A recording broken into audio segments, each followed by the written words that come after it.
Grain futures were able to move higher in today's trade. At the close, March corn futures 5 3/4 cents higher to settle at 494.5. The new crop December contract 2 3/4 cents higher to 468.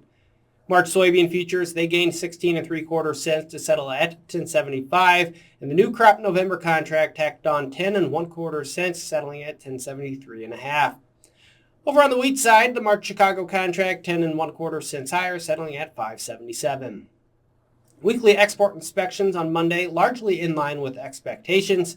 Inspections for corn were reported at 1.25 million metric tons. That was in line with last week's report. Soybean inspections just over 1 million metric tons. That was about 250,000 metric tons more than last week. And on the wheat side, inspections of 253,000 metric tons were on the lower end of expectations. Staying on the topic of exports, the USDA announced a flash sale this morning to the tune of 132,000 metric tons of corn for delivery to South Korea for the 2024-2025 marketing year. Weather continues to be watched very closely in South America. Corn planting in Brazil's second largest producing state reached 28%, a big jump from last week's 9% completion rate, and now just 1% behind last year's pace. Planting in Mato Grasso is just 6% planted, and that is well behind last year's pace of 24%.